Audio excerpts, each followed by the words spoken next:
he's either gotten more in the past or it was already announced in the past. I disagree. First of all, I think the reason he did this is one simple phrase: behavior modification. He's trying to modify the behavior of our neighbors, and he's already having some success with these strategies. If you look at what he did. Okay, behavior modification. If anybody could sum up what Trump is actually doing with every single thing that he is signing and changing and trying to make better, it is behavior modification. And that is what the majority of people are not understanding. Nothing works better than a threat. I take that back. The only thing that works better than a threat is a lingering threat, okay?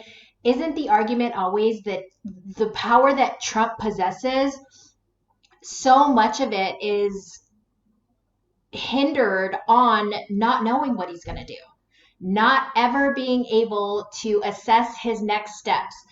The Democrats keep arguing that hypothetically, this is what's going to happen. This is what this means. This is where he's going with it. But then every time he signs something or puts out, like he's doing, I can't even keep up with everything that Trump is doing. And that's what he wants. That's the playbook. He's doing very well on that front. Respect. Okay. But that's what he's doing. He is keeping them left, right. I'll do another video on just yet another curveball that I don't know if this one's going to sink or swim, but he threw it. It's out there. I'm going to do a video on it. But they're missing the point that their entire argument stems off this premise of hypotheticals. Here's what he's doing, and he hasn't done it yet, but he's going to do this. But then when he does do something, they're like, we didn't see this coming, because you can't assess his next steps. Like, he's already proved that.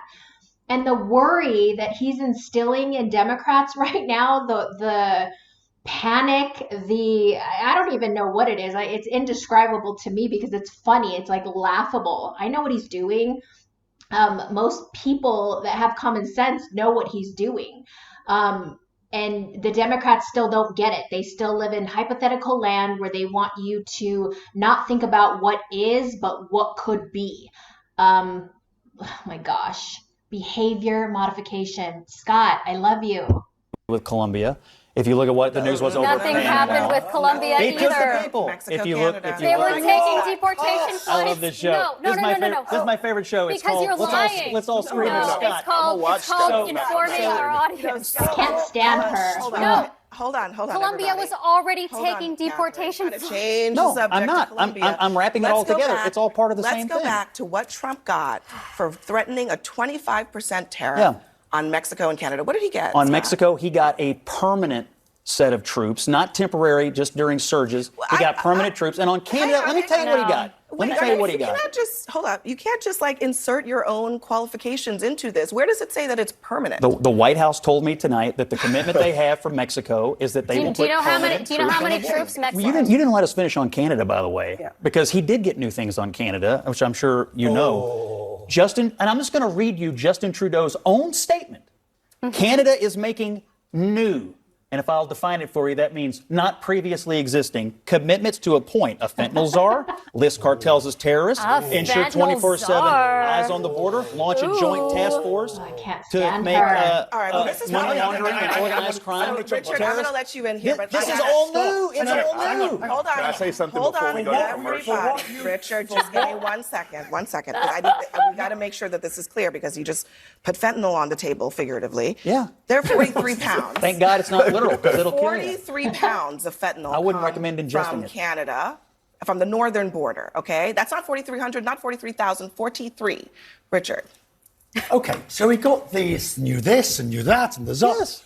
But was it worth?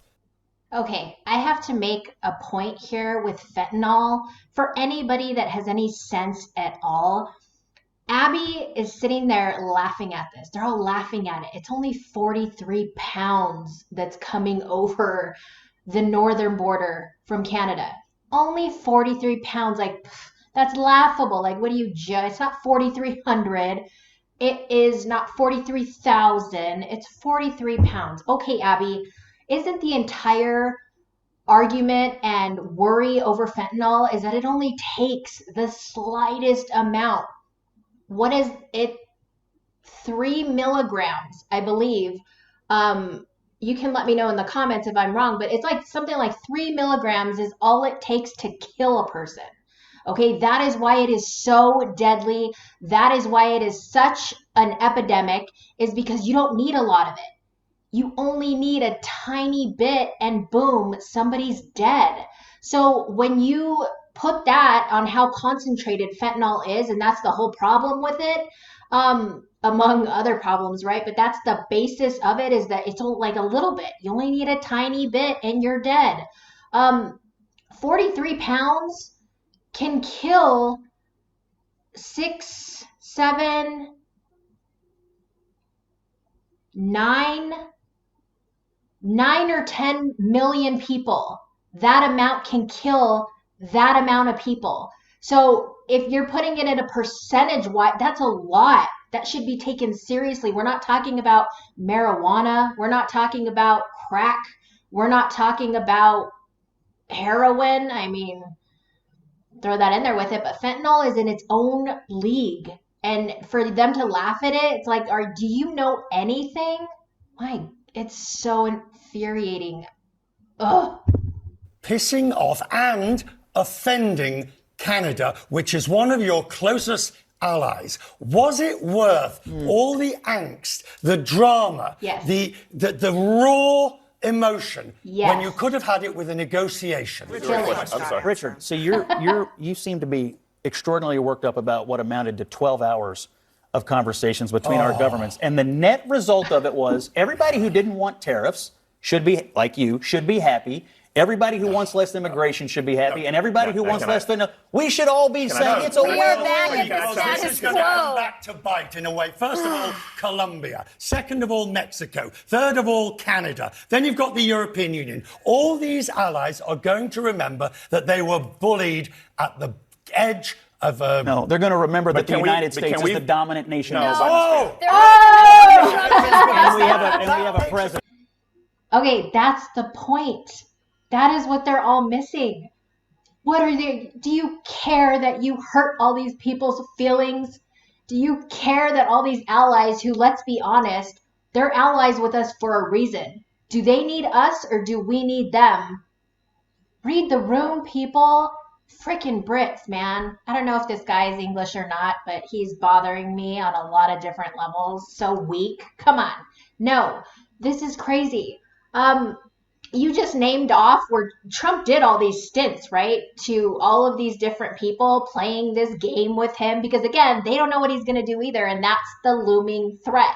That's the power behind all of these threats and these tariffs and this, are you going to play the game? I'll play the game. Who's going to win? Who has more leverage? The United States has more leverage. That's all he's doing. He's reminding people who the United States of America is. We are not weak. We know how to define a man and a woman.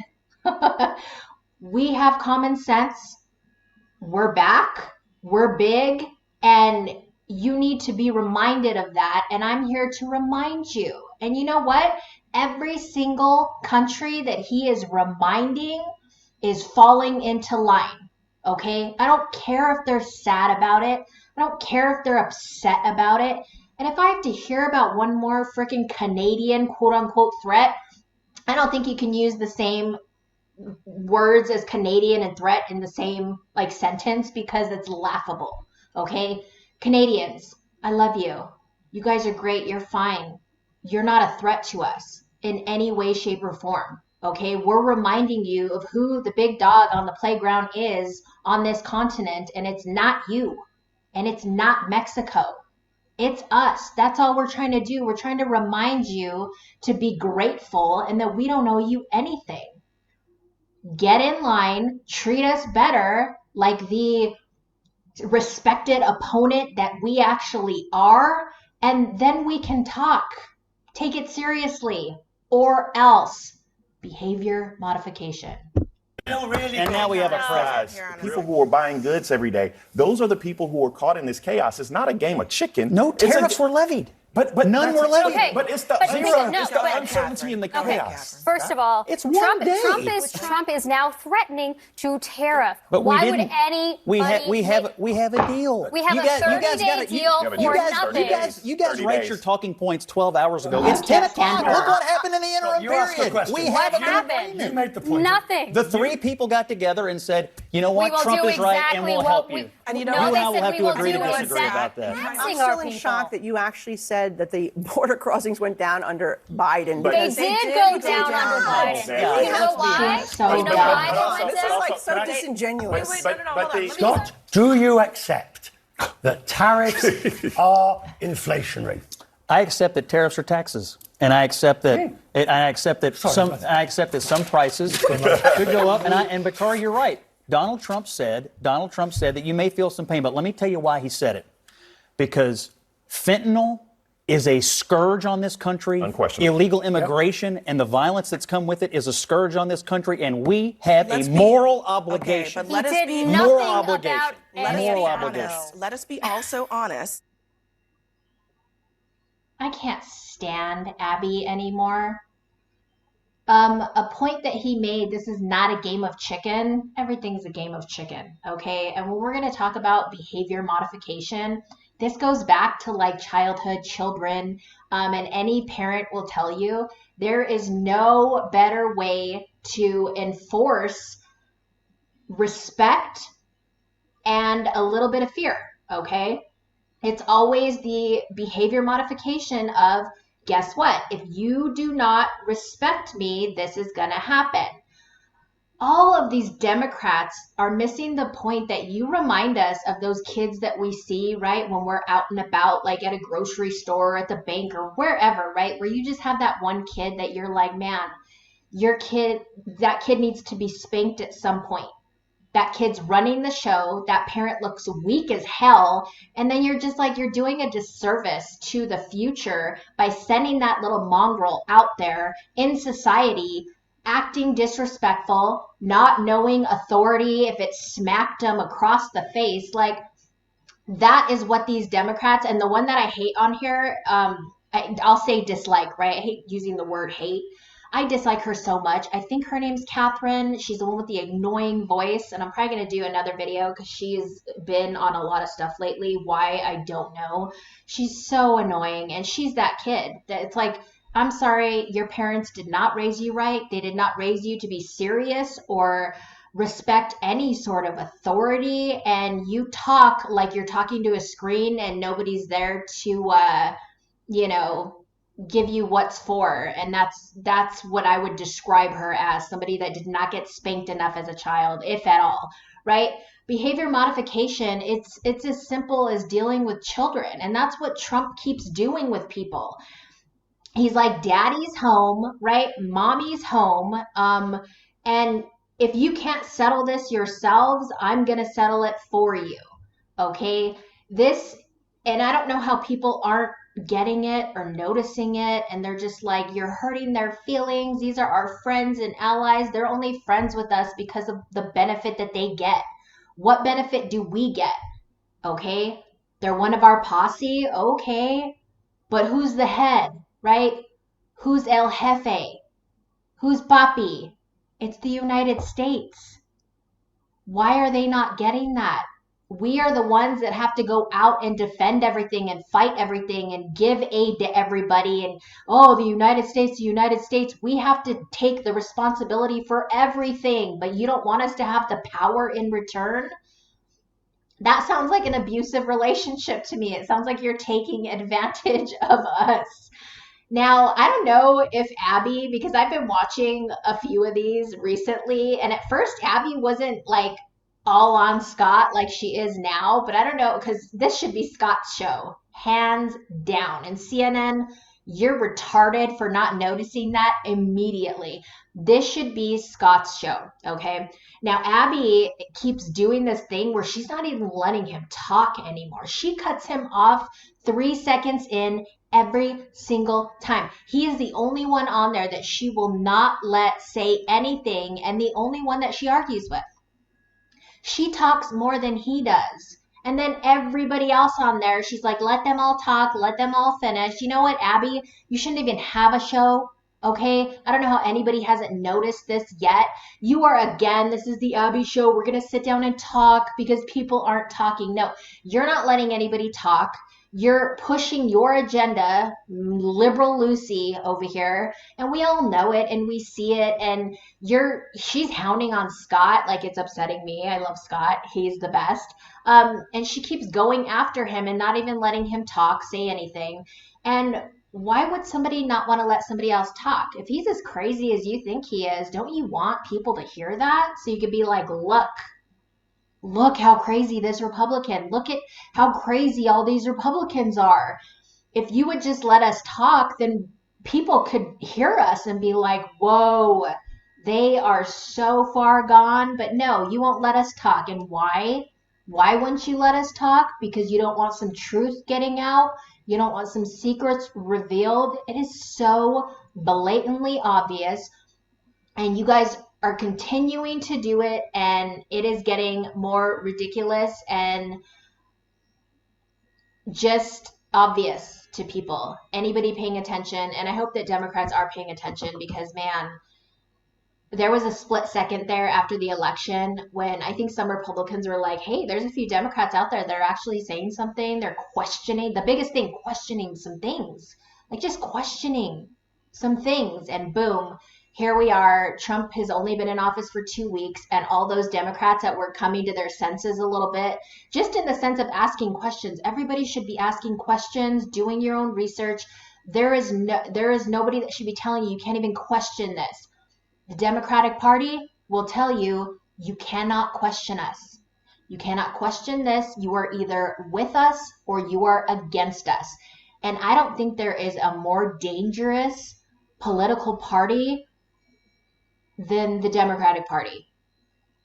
Let's just be straight and honest, because all those people that started to kind of like come to the middle and question all these crazy, eccentric, extremist left policies and thoughts, and they were starting to question it, and then man, they started going after them like they had just kicked all their puppies, like they just treason.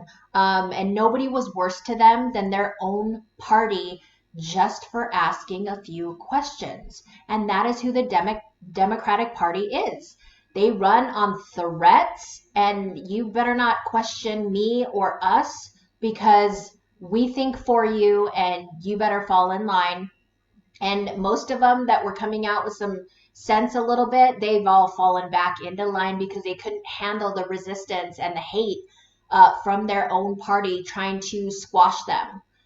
Their party told them, you either get on our bus or we're going to run you over, and then we're going to back over you and then run you over again to make sure that you cannot work in this business again. Like, their threats are real. So, Democrats, every time I see a new, even the DNC, I'm going to do a video on that one. That was a good one.